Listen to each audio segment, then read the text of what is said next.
பூமியிலே உங்களுக்கு பொக்கிஷங்களை சேர்த்து வைக்க வேண்டாம். பூமியில உங்களுக்கு பொக்கிஷத்தை சேர்க்காது. இப்ப நமக்கு நோக்கம் ஃபுல்லா என்ன?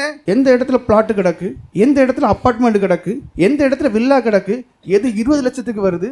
அப்ப நம்ம நோக்கம் எல்லாம் எங்க தான் இருக்கும்? பூமிக்குரியவங்க. ஆனா அந்த ஆண்டவர் சொல்லிட்டாரு, நீ பூமியில பொக்கிஷத்தை சேர்த்து வைக்காது. தேவைதான், தங்குறதுக்கு ஒரு வீடு எல்லாம் தேவைதான் இல்லைங்கள, சேர்க்க வேண்டிய ஒரு இடம் இருக்கு. வாசிங்க. பூமியிலே உங்களுக்கு பொக்கிஷங்களை சேர்த்து வைக்க வேண்டாம். இங்கே பூச்சியும் துருவம் அவைகளை கெடுக்கும். இங்கே திருடரும் கள்ளமிட்டு திருடுவார்கள். பரலோகத்திலே உங்களுக்கு பொக்கிஷங்களை சேர்த்து வையுங்கள். பாருங்க, பரலோகத்துல உன் பொக்கிஷத்தை சேர்த்து வை. அங்கே பூச்சியாவது துருவாவது கெடுக்கிறதும் இல்லை, அங்கே திருடர் கண்ணமிட்டு திருடுகிறதும் இல்லை. உங்களை நம்ப முடியுதா? பரலோகத்திலிருந்து இறங்கி வந்தவர் எதுக்கு எடுத்தாலும் பரலோகம் பரலோகனே சொல்லிட்டு இருக்காரு. எபிரேயர் 11:10 நீங்கள் வாசிப்பீர்களானால் அது ஒரு நகரம் என்று சொல்லுகிறார். எபிரேயர் 11:16 நீங்கள் பார்ப்பீர்கள், பரம தேசம் என்று சொல்லுகிறார். வெளிப்படுத்தல் 21:1-2 வாசிங்க. இங்க யோவான் அப்போஸ்தலருக்கு பரலோக ராஜ்யத்தை வெளிப்படுத்துகிறார். வாசிங்க. நான் புதிய வானத்தையும் புதிய பூமியையும் கண்டேன். முந்தின வானமும் முந்தின பூமியும் அழிந்து போயின, சமுத்திரமும் இல்லாமற் போயிட்டு. பாருங்க, அங்க சமுத்திரம் இருக்காது.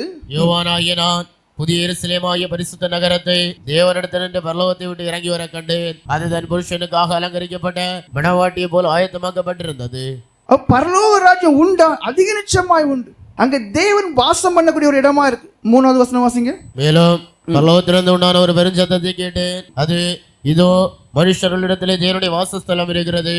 அவர்களிடத்திலே அவர் வாசமாயிருப்பார், அவர்களும் அவருடைய ஜனங்களாயிருப்பார்கள். தேவன் தாமே அவர்களோட கூட இருந்து அவர்களுடைய தேவனாயிருப்பா. நீங்க ஒருவேளை இந்த உலகத்துல காண முடியாட்டாலும் பரலோகங்கிற ஒரு இடம் இருக்கு.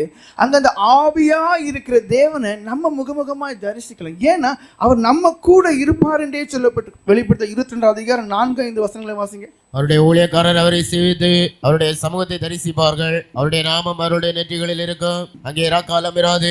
விளக்கம் சூரியனுடைய வெளிச்சமும் அவர்களுக்கு வேண்டுவதில்லை.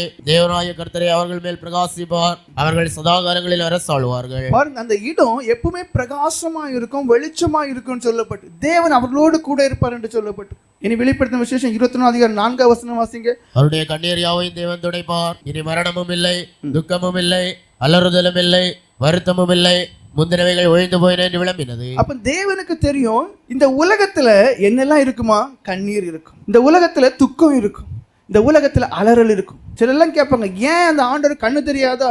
நான் நல்ல நேசிச்ச என் பையனை எடுத்துட்டாரு. நம்ம எல்லாம் ஒண்ணுமே கிடையாது, மண் ஓடுகளுக்கு ஒத்த ஓடாக இருக்கிறீர்கள் என்று வேதம் சொல்லு.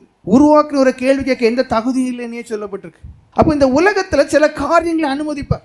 அதை எல்லாமே நம்ம என்ன தேவ சித்தம் பாக்கின்னு சொல்லி அர்த்தமே தெரியாட்டாலும் அதுல ஒரு நன்மை இருக்கும். அவருடைய ஜனங்களுக்கு சகலமும் நன்மைக்கு ஏதுவா இருக்கு. என்ன அர்த்தம், எப்படி என்ன நன்மை இருக்குன்னு தெரியாது. ஆனா வேதத்தின்படி அதை ஏற்றுக்கொண்டு மனதார அது ஒரு நன்மை இருக்குன்னு சொல்லி அதை அப்படியே அவருக்குள்ள விசுவாசிக்கக்கூடியவங்களா இருக்கும். ஏன்னா அவருக்கு தெரியும் இது வேதனை, இது கண்ணீர் நிறைந்தது. ஆனா என்ன சொல்லிட்டாரு, இந்த கண்ணீருக்கு எல்லாம் ஒரு பலன் நான் வச்சிருக்கேன். பரலோகங்கிற ஒரு இடம் உண்டு. அந்த இடத்துல நீ வரும்போது எப்படி இருப்பா தெரியுமா? நீ பட்ட கஷ்டங்கள் எல்லாம் உன்னை விட்டு போயிடும். நீ பட்ட துக்கங்கள் அங்கே ஒண்ணுமே இருக்கா, நினைக்க வரைக்கும் முடியாத அளவுக்கு ஒரு பெரிய சந்தோஷம். அதாவது நீ இவ்வளவு கஷ்டப்பட்டு இருப்பா, நீ பார்க்கும்போது ஐஸ்வர்யவான்களாம் அடுத்தவங்க ஏமாத்தி அடுத்தவங்களை வஞ்சித்து பெருசா வீடெல்லாம் கட்டி கார்ல பங்களெல்லாம் இருக்கும்போது உனக்கு ஒருவேளை தோணும், ஐயோ நான் தப்பா எல்லாத்தையும் விட்டு இயேசு இயேசுன்னு சொல்லிட்டு இருக்கிறோம். இல்ல, இந்த உலகத்துல வாழ்ந்த இந்த பரிதாபமான வாழ்க்கை எல்லாம் உன் சிந்தனையிலே இருக்காது. முந்தினவன் எல்லாம் ஒளிந்து போகும். அங்க முழுமையான ஒரு சந்தோஷம், ஒரு முழுமையான ஒரு தேவனுக்குள்ள ஒரு அவ்வளவு நிரம்பி வாழக்கூடியதான ஒரு சந்தோஷம் இருக்கும்.